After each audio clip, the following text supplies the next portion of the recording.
வீடுகள்லாம் கிரகப்பிரவேசம் பண்ணுறா, இல்லை நிறைய வீடுகளில் ஹோமங்கள்லாம் கூட பண்ணுறா.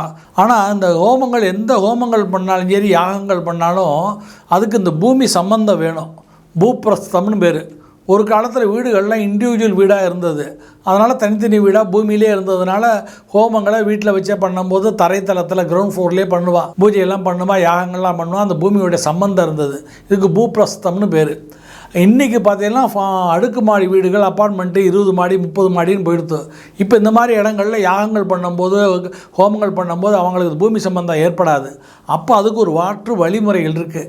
அதே இப்போ எப்படி கரண்ட்டுக்கெல்லாம் எர்த்து கொடுக்குறா இல்லையா, அதே மாதிரி ஹோமங்கள் மாடியில் அப்பார்ட்மெண்ட்டில் பண்ணணும்னா அவன் அந்த ஹோம குண்டத்துலேருந்து, அந்த கலசங்கள்லேருந்து தர்ப கயிறை கீழே பூமி வரைக்கும் எடுத்துன்னு வந்து அதை பூமியில் சொருகணும். கீழே உள்ள கிரவுண்ட் ஃப்ளோரில் பூமியில் சொருகினா தான் அந்த யாகத்துக்கு பலன் உண்டு. இல்லைன்னா நீங்கள் எவ்வளோ பூஜை பண்ணாலும் அப்பார்ட்மெண்ட்டில் பண்ணாலும் பலன் கிடையாது.